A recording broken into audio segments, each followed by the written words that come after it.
Iran Israel के बीच में जंग लगातार चल रही है। ये जंग ऐसी है जो रुकने का नाम नहीं ले रही है और इसका जो अंत है वो सुप्रीम लीडर, ईरान के सुप्रीम लीडर खमेनी की हत्या के बाद ही होगा। ये कहना है इजराइल के प्रधानमंत्री बेंजामिन नेतन्याहू का। ईरान इजराइल संघर्ष के बीच इस बात का खूब जिक्र हो रहा है कि अगर खमेनी की हत्या हो जाए तो क्या होगा। दरअसल 1989 का दौर, जब अयातुल्लाह रुहुल्लाह खमेनी की मौत के बाद अली खमेनी ने ईरान के सुप्रीम लीडर के पद को संभाला। खमेनी ने प्रतिबंधों और निरंतर अंतर्राष्ट्रीय तनावों के साथ साथ देश के अंदरूनी विरोध के बावजूद ईरान पर अपनी मजबूत पकड़ रखी। उनका प्रभाव सिर्फ ईरान नहीं बल्कि पूरी दुनिया के शिया मुसलमानों के ऊपर है। सवाल है कि अगर खमेनी को इजराइल ने मार दिया तो क्या होगा। फिलहाल खमेनी की उम्र 86 साल की है, इसलिए ईरान में उनके उत्तराधिकार का मुद्दा पहले से ही बना हुआ है। यानी उन पर अटैक भी ना किया जाए तो ज्यादा वक्त का कार्यकाल खमेनी का है भी नहीं। मीडिया में फैल रही खमेनी की हत्या की खबरों से इजराइल के प्रधानमंत्री नेतन्याहू ने भी इनकार नहीं किया है। ईरान के पूर्व राष्ट्रपति इब्राहिम रईसी की मई 2024 में मौत के बाद ईरान ने आसानी से चुनाव कराकर पेजेश्किन को राष्ट्रपति चुन लिया था। हाल ही में स्ट्राइक में मारे गए आरजीसी और सैन्य प्रमुखों के बाद भी ऐसा ही देखने को मिला है। विदेशी मामलों के एक्सपर्ट कहते हैं ईरान में अली खमेनी की हत्या होती है तो कोई न कोई उनकी जगह ले ही लेगा, लेकिन अभी तक उनके बाद जितने भी नेताओं के उत्तराधिकारी होने की उम्मीद थी उनकी हत्या हो चुकी है। ईरान में इस समय कोई उस लेवल का नाम नजर नहीं आता जो सुप्रीम लीडर की जगह ले सके। ईरान में इस समय इस्लामी शासन है जिसकी अध्यक्षता अली खमेनी कर रहे हैं। सवाल ये है कि क्या उनकी मौत के बाद ईरान की विचारधारा में भी बदलाव देखने को मिलेगा। इस पर भी जवाब ये आता है कि जब तक जंग के हालात हैं ईरान की सत्ता हार्ड लाइनर्स के हाथों में ही रहेगी। अगर भविष्य में शांति स्थापित होती है तो लिबरल और प्रोग्रेसिव नेतृत्व को मौका मिल सकता है। इजराइल ने दावा किया है उसने ईरान के शीर्ष सैन्य कमांडर अली शादमानी की हत्या कर दी है। शादमानी खातम अल अंबिया सेंट्रल हेडक्वार्टर का प्रमुख था। इजरायली सैन्य प्रवक्ता के मुताबिक शादमानी ईरान के सबसे वरिष्ठ सैन्य कमांडर होने के साथ ईरान के सर्वोच्च नेता अयातुल्लाह अली खमेनी का बेहद करीबी था। आपको बता दें, अली शादमानी को इस पद पर हाल ही में तब नियुक्त किया गया था जब इजराइल ने शुक्रवार को ही इसी पद पर पूर्व कमांडर गोलाम अली राशिद की हत्या कर दी थी। यानी अब तक 2 आर्मी चीफ को इजराइल निपटा चुका है और अब बारी है खमेनी की। क्या खमेनी का अब द एंड होने वाला है? क्या इजराइल ईरान के सर्वोच्च नेता अयातुल्लाह अली खमेनी की हत्या की योजना बना रहा है? इजराइल और ईरान में जंग के बीच कई रिपोर्ट्स तो इसी ओर इशारा करती हैं कि खमेनी को डर है कि उनकी हत्या हो जाएगी और नेतन्याहू ने भी यही कहा है कि इस जंग का अंत सिर्फ और सिर्फ खमेनी की हत्या के बाद ही होगा। इस बीच इजराइल के प्रधानमंत्री बेंजामिन नेतन्याहू ने खुद इसका जवाब दिया। 16 जून को अमेरिकी ब्रॉडकास्टर न्यूज को दिए साक्षात्कार में नेतन्याहू ने कहा वो ईरान के सर्वोच्च नेता की हत्या की संभावना से इनकार नहीं कर रहे।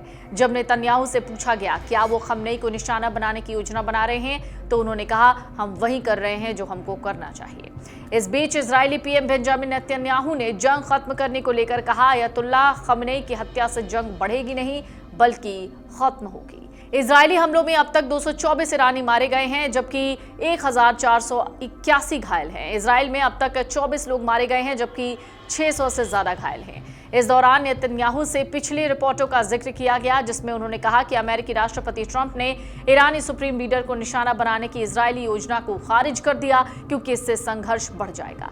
इस पर नेतन्याहू ने कहा इससे संघर्ष बढ़ेगा नहीं, इससे संघर्ष खत्म होगा। इजरायली प्रधानमंत्री ने कहा ईरान हमेशा के लिए युद्ध चाहता है, वो हमें परमाणु युद्ध के कगार पर ला रहे हैं। उन्होंने कहा वास्तव में इजराइल इस आक्रामकता को खत्म करके इसे रोकने में लगा है और हम केवल बुराई की ताकतों के खिलाफ खड़े होकर ऐसा कर सकते हैं। नेतन्याहू ने कहा कि इजराइल ने ईरान के जिन परमाणु वैज्ञानिकों को निशाना बनाया वो मूल रूप से हिटलर की परमाणु टीम थे। उन्होंने तेहरान शासन के खिलाफ इजराइल के युद्ध का समर्थन करने को अमेरिका के सर्वोत्तम हित में बताया। उन्होंने कहा आज ये तेल अवीव है, कल न्यूयॉर्क है। उन्होंने आगे कहा देखिए मैं अमेरिका फर्स्ट को समझता हूं, मैं अमेरिकी डेड को नहीं समझता। ईरानी शासन के दौरान डेथ टू अमेरिका का नारा आम है। नेतन्याहू ने हाल ही में आई उन रिपोर्ट्स की भी निंदा की जिनमें कहा गया ईरान दुश्मनी को खत्म करने की कोशिश कर रहा है। उन्होंने कहा, मुझे ऐसा बिल्कुल भी नहीं लगता, मुझे इस पर आश्चर्य नहीं हुआ। मेरा मतलब है वो इन झूठी बातचीत को जारी रखना चाहते हैं जिसमें वो झूठ बोलते हैं, धोखा देते हैं और अमेरिका को अपने साथ रखते हैं। और आप जानते हैं हमारे पास इस बारे में बहुत ठोस जानकारी है। उन्होंने कहा, यह ईरान का अपने परमाणु और बैलिस्टिक मिसाइल शस्त्रागार का निर्माण जारी रखने का एक प्रयास मात्र है। इजराइल के हवाई हमलों से पूरे ईरान में दहशत का माहौल है। किसी को नहीं पता कब इजराइल की कौन सी मिसाइल कहां चली जाए। दहशत का आलम यह है कि ईरान के सर्वोच्च नेता अयतुल्ला अली खमनेई भी अपना घर छोड़कर परिवार के साथ किसी बंकर में रह रहे हैं। इजरायली हमले के चलते खमनेई को एक अंडरग्राउंड बंकर में शिफ्ट किया गया है। ईरान इंटरनेशनल की रिपोर्ट में दावा किया गया है इजराइल कभी भी खमनेई को निशाना बना सकता है, लिहाजा खतरे को देखते हुए उन्हें ऐसे अंडरग्राउंड बंकर में छुपाया गया है जिसे दुश्मन मुल्क की मिसाइलें भेद भी नहीं सकती। इस बीच ईरान इजराइल युद्ध के दौरान अमेरिकी अधिकारियों के हवाले से एक रिपोर्ट छपी। इस रिपोर्ट में यह कहा गया कि इजराइल ने ईरान के सर्वोच्च नेता अयतुल्ला अली खमनेई को मारने का प्लान बनाया था, लेकिन अमेरिकी राष्ट्रपति डोनाल्ड ट्रंप ने इजराइल के प्लान के खिलाफ वीटो लगा दिया। ट्रंप के वीटो की वजह से इजरायली सेना ने खमनेई को निशाना नहीं बनाया, यानी इजराइल का प्लान था कि सबसे पहले ईरान के सुप्रीम लीडर खमनेई को खत्म करो, ठीक वैसे ही जैसे ईरानी सेना के टॉप अफसरों को निशाना बनाया गया। इजराइल ने जिस तरह से चुन चुनकर ईरान के मिलिट्री शासकों और न्यूक्लियर साइंटिस्ट्स को निशाना बनाया है, उससे साफ है इजराइल के टारगेट पर खमनेई भी हैं। इजराइल ने ईरानी सेना के chief of staff major general Mohammad Bagheri, IRGC के commander in chief general Hossein Salami, air force chief brigadier general Amir Hajizade, ईरानी सेना के deputy commander general Ghulam Ali Rashid और खुफिया विभाग के चीफ मोहम्मद काजमी सहित ईरान के कई अन्य शीर्ष अधिकारियों को मार गिराया गया है। कहा जा रहा है नेतन्याहू का प्लान खमनेई पर दबाव डालना है। ईरान के कई शहरों पर ताबड़तोड़ हमला करके प्रेशर पॉलिटिक्स हो रही है, जिसमें अमेरिकी राष्ट्रपति डोनाल्ड ट्रंप की भी बहुत बड़ी भूमिका है। G7 के लिए कनाडा में मौजूद ट्रंप ने अपना दौरा बीच में ही छोड़ा, लौटने का ऐलान कर दिया। ट्रंप ने कनाडा से रवाना होने से पहले पोस्ट कर कहा कि ईरान को डील साइन करनी चाहिए थी। उन्होंने कहा कि मैंने कहा था डील साइन करो, लेकिन यह शर्मनाक है, इंसानी जान की बर्बादी है। ट्रंप ने दो टूक कहा, ईरान परमाणु हथियार नहीं बना सकता। इतना ही नहीं, ट्रंप ने तेहरान खाली करने की भी चेतावनी दी है। कहा है सारे लोग तुरंत तेहरान छोड़कर निकल जाओ। आखिर ईरान में अब क्या होने वाला है? पेंटागन के मुताबिक अमेरिका अब तक युद्ध में शामिल नहीं हुआ है, लेकिन अमेरिका ही है जिसके पास ईरान के अंडरग्राउंड परमाणु ठिकानों को तबाह करने वाले B-2 बॉम्बर हैं। लेकिन हमला करने से पहले ट्रंप ईरान को आखिरी मौका देना चाहते हैं।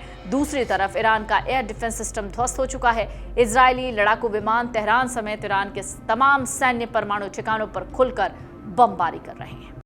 अगर आप ये वीडियो YouTube पर देख रहे हैं तो हमारे चैनल को सब्सक्राइब कर बेल आइकन दबाएं और Facebook पर देख रहे हैं तो हमारे पेज को लाइक करें।